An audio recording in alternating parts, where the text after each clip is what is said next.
If you want, Sarah, you can jump on FUMC.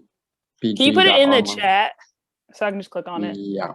That's what I was trying to find the link, and I was like, I wonder if Alex can just throw it in the chat for me. Is that link already? No, I didn't link. Yeah, but I can just copy it. I can just copy it. That's fine. That's not hard. I made you a host, so if it's associated with your email account. I don't know if you should have an account. I've signed in before and it's shown up as my name, and so it should let me do. I should be able to do that again. From what you may have to create a password and stuff though. You haven't. I think I did last time, but let me. Okay, it's saying Sarah Jordan, so I think I'm in. Okay. Because I probably never logged out. I probably just like closed it, so I bet it's still my account. I'm gonna screen share where you'll be able to see my own screen. Okay. So it's not a big deal either way. Okay. Is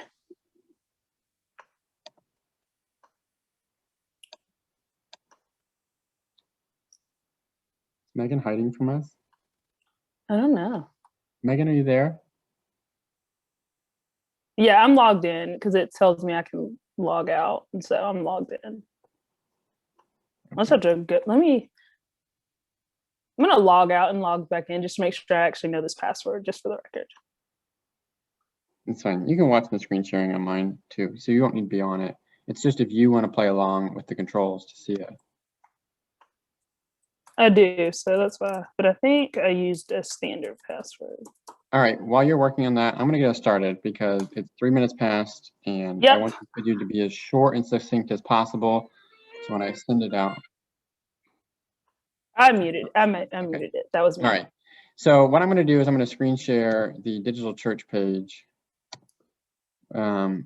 Just so you know, the software that we use, you can see that, right? Yeah.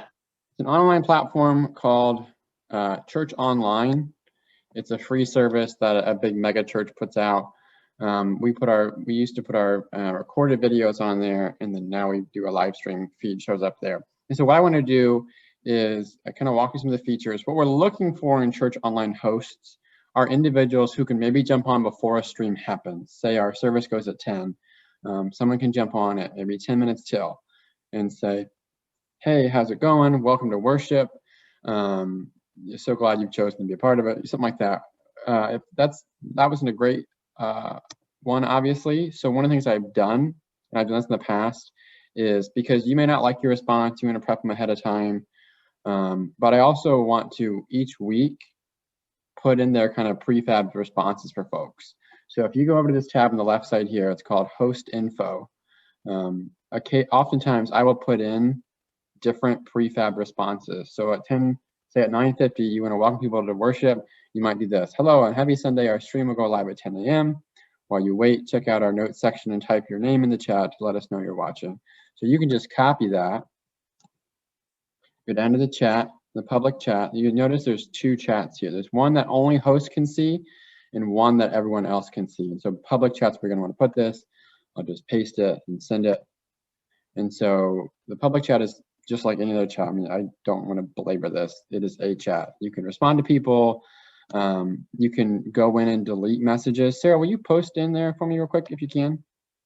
Yeah, hold on. You're on the larger screen. Yeah, just put up a message so I can see someone else's post. For hosts, I specifically identify you as a host so people know they can open with a direct message with you. So there's the public chat where your name comes up and it shows the little host tag. So one of the things, like any chat, you of course can put stuff in there. A lot of people will kind of respond where you're watching from. One of the ways we engage people. Let's say someone puts something out there and it's not appropriate. I can go in and I can do a couple things. Click on the three little buttons. I can delete Sarah's message. I can mute Sarah so that she can't post anymore. Or I can open up a direct chat with Sarah. So let's do this. Let's delete her message. Oh, it went away on me. So now it's gone. You can still post. But I would have to either delete it or mute it going forward.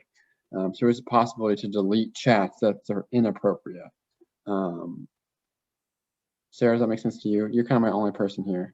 Yeah, no, it makes sense. And I think also it makes sense to either mute someone so they can't continue to chat. And then also makes sense to, if there's maybe a question that they ask that maybe it's not inappropriate, but it's a question where you're like, we don't need to have a whole group conversation. I can just let you know how to do this. Right, you can delete it, and then you can also choose to direct chat with that person. So in terms of the public chat, you can, if you have to kind of log in or provide a name or a nickname of some kind in order to do that. And when someone does that, that's kind of important, because what it does is their name will now show up in what's called an audience list. And so if you go over here on the left side, it's above host info, you hit audience, and I can see everyone who is logged in some way at the time. So say someone is a visitor and they want to chat, they would hit the sign up button or login button, and they can just type their name only without an email or an account. And so their name would still show up over here in the audience section on the left side. So let's say I want to direct message Sarah. So I can do that. If I say I hid your message and I said, oh, Sarah, what you said on the public chat was not appropriate. And so I'm going to direct message you because it's still a valid concern. We're like, I can direct chat and open up. If you see on the left side here, you can see the chat conversation. This is private direct chat. I say, hi, Sarah. Please stop.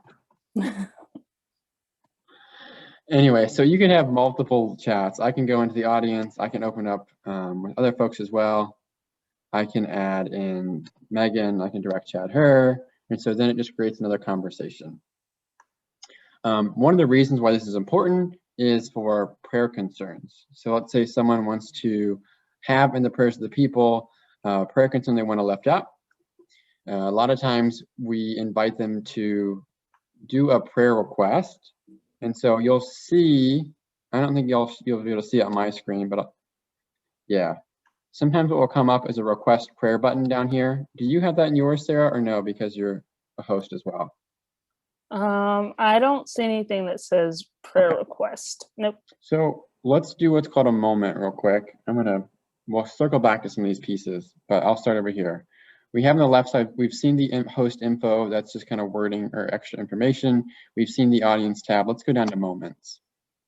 And so in a moment, you can post different kind of little features, and all these go to the public chat. And so one of the things that we might post is a request prayer option. So I'm going to hit that, hit post, and you can see on the right side, it shows up in the public chat. There is a small little timer here. So if you didn't intend to do that, you can cancel it and it won't show up. You get about 10 seconds before that happens. So let's give it a second to go permanent. So it will show up in the chat. Okay, so now someone could come down here and hit this request prayer button. And what that does is it opens a direct message opportunity. Can you click on that for me, Sarah? Yeah, sure. Request prayer. All right, perfect. So when you hit that button, it actually creates a chance for you to direct message. So it says, Sarah Jordan has requested prayer. And so what I'm going to do is I'm going to hit accept. And when I hit accept, it's one of the chats, because only certain things show up in this host chat. So host can chat here, and the notifications also show up in that host chat. So I could say, can someone respond to Sarah's request? No, I hit enter by accident. Anyways, you see, that's only going to go to the hosts. If I accept it, it's going to show up here again. I now have a message thread with Sarah. We can chat. I can say something like, hi, Sarah. Do you have, I can't type today, have a prayer concern you'd like to have shared? And they can put it in there. Yeah, I have one. Here's what it is. Here's what I want to go over. Can you share this? One of the things I like to do in the kind of a direct message, specifically if it's about a prayer request, is try, if possible, to get explicit permission to share the request. So what we'll do is if someone's in worship, can write on one of those yellow cards. This is how I've kind of been doing it. I've been in worship. I'll be on the chat, I'll accept the prayer request, I'll write it on a yellow card and then take it up to someone.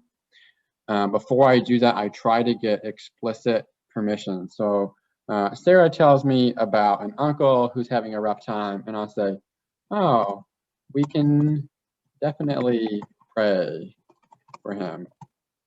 Is it okay if I share that with everyone? And so if possible, I would like to get express permission as well. If you're in a chat and you're thinking, you know what, someone else can probably respond to this a little better, you can even go in, you can invite a different host to be a part of that conversation. So over here, you can see in the host chat, I've requested someone else join it with me. So it becomes a message of multiple people instead. And what often happens is someone will occasionally hit the request prayer button just to see what it does. And so sometimes you want to just be gone. And so you hit leave, and that ends your chat. So it gets rid of these over here as well. So otherwise you don't get 1,000 of them building up. So we'll do that. All right, so we talked about the request prayer button. We've seen the public chat. We've seen the host chat where notifications come up and chat can happen for just hosts. We've gone through these 3 sections on the left here. What I want to go to next is the notes section. Notes are something that anyone can see. We try to keep these updated every single Sunday so that someone watching can find this information. We typically will do a PDF of the bulletin, and that gets kind of like stored on our website somewhere. So I've just typed in link to somewhere.org. Obviously that's not real, but it will show up as a blue hyperlink. Someone can click it and follow along. Next steps will sometimes have things there. If we've got an upcoming service opportunity, we might put that in there. Someone can go to a sign up page. And these notes can sometimes be pretty closely tied to the moments as well. And so I showed you the request for prayer one, but other moments are available, and sometimes we'll make these kind of specific to a Sunday sermon. So let's say I'm thinking about doing this. I thought about doing it last week, but didn't do it in my sermon. I thought about asking people, you know, where are one of the ways that God speaks to you in your life? And so what I could do is even put those out there, right? I could have a little quote with a question. See, this says, what's in your window display? That will kind of come up as a quote, and someone can type in the chat to respond to it. You can have what's called a connection. And so this is something we used a couple weeks back. Was we have the field day at Crim going on this week. And so some members of our church have been volunteering to be a part of that. And so let's say at the end of the service, Pastor Amy says, if you want to be a part of that, sign up in the narthex or click the continue button in the chat. So if I post this connection opportunity, that blue box will show up and someone in the chat can click it, and that will redirect to a link on our website where folks can kind of sign up to be a part of that. So these different moments work in different ways. A quote is just kind of like you might use as a question or something that someone can copy. The request prayer obviously opens a direct message. The serve with Crim is a URL redirect. You can also do these prefab, I think they're kind of cheesy, response where I can put something out there and it's a pre-made response. So that one says, who's excited to worship today? And someone can simply click the button, and in the chat will be that pre-made response that says, me, I'm glad to be here. Here's another example of a connect one where this goes to small groups. Our website has a small group sign up page. And so that when you click that continue button, will redirect you to that groups page on our website. You can invite someone to church. You can redirect people to give. I meant to do this Sunday as well. When I was prepping people for the offering, I wanted to say the ushers are going to serve us in worship. But those of you online can use the give button. I forgot to do that. But if a church host is paying attention and on top of things, when the offering comes up, they can simply post that moment as well. And that redirects to our online giving page.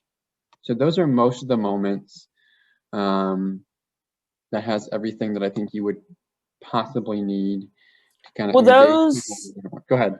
Will those, Alex, be pre-populated already, or will it be the host job to do that, or will that be done for that? Like this will already be set, like the moments and all that will be done and set, like how you're mentioning some things hyperlink to other things, or some things hyperlink to PDF. Will that be done ahead of time?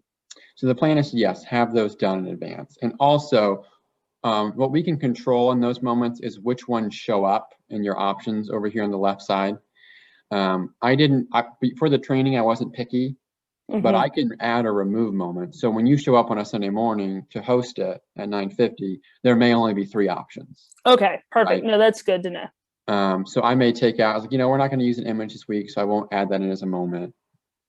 So someone should take care of those in advance for you, because typically they're tied to a service opportunity that the staff knows. Megan Kerr is kind of running a lot of this administrative stuff for us. So she will be around to hopefully kind of each Sunday load these in, decide which ones need to be used, and all you have to do is kind of use those in a certain way. Perfect. Yeah, good question. I'm glad you asked that. So only people who are admins have the power to actually change those and do that each week. So a host will not be able to. You can go in and you can post those, but you can't add or change those. There's 2 more features I wanted to walk through. This last one is pretty simple. Anyone who is watching along the service has access to this tab. Most people who are watching have, I think, 3 or 4 different tabs when they're watching. They have access to the chat. They have access to the notes section. They have access to a schedule and a Bible tab. And so the Bible tab is super simple. And I think I mentioned this on Sunday when I preached my sermon. I said I was going to reference a specific verse in my sermon. I said, those of you who are watching online can use the Bible tab and find this specific verse. So it was, at that time, it was Ephesians 1.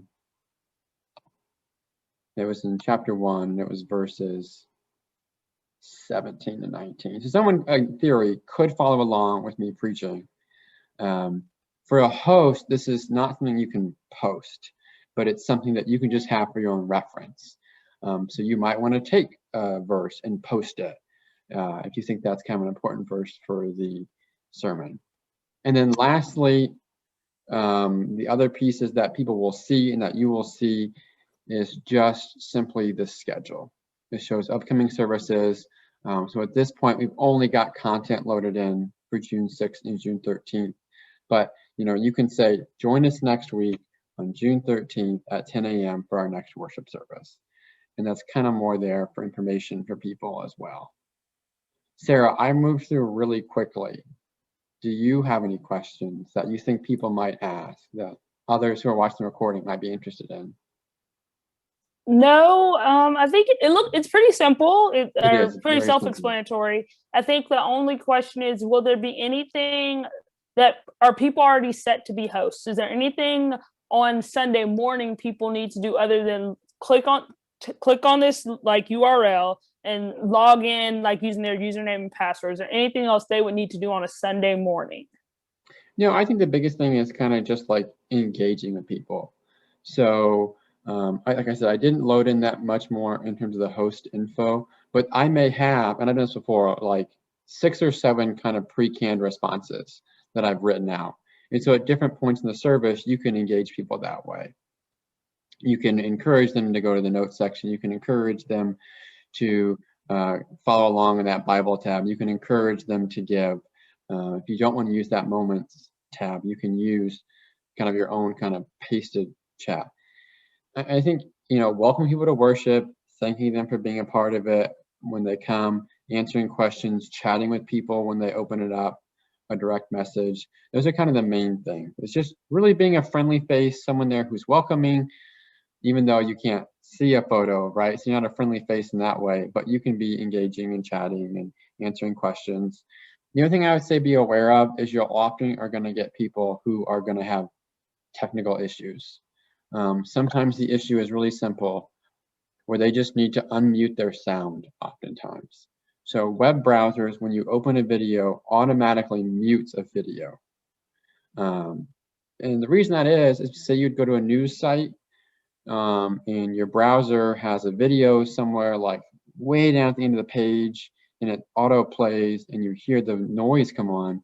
And so browsers started by default to muting videos, which works out great when you're visiting a site and don't want like your video to play. but it can be an issue for folks who don't know that unmute button is there.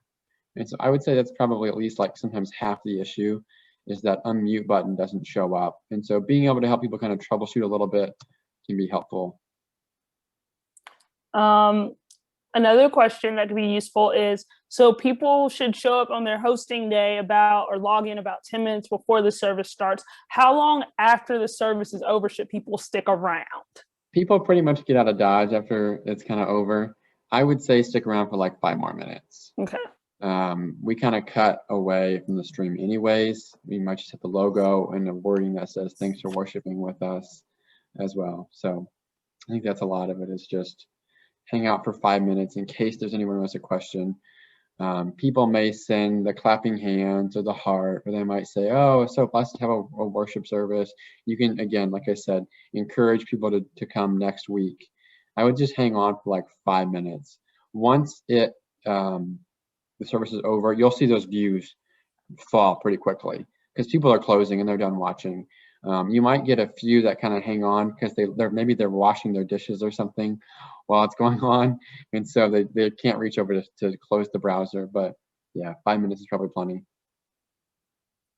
I think I covered everything. Any more questions? I think you did. Sounds good. I don't want to make this video any longer than it needs to be. No. So, one last question, and then we're done. How will people know what Sunday is their Sunday to host?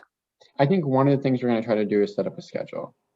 And so not everybody sees this, but Bob Segna kind of sets out soundboard folks for a month, and he'll send an email, and then he'll send, once he gets those filled, he'll send out a schedule that says, all right, here's the Sunday you're in. And it may be as simple as like, if you want to volunteer to do a Sunday, it might be the easiest way to go. So good question. We'll probably do some kind of email, if not like a sign up genius as well. So, all right. Any more questions? I got nothing else. No. Let's end this. You got someone to be at 6. Dude. And I said we'll be done in 30 minutes, so let's do it. All right. Thanks, Sarah. Thanks, Megan, if you're on the other end. So see ya. All right. See ya. Bye.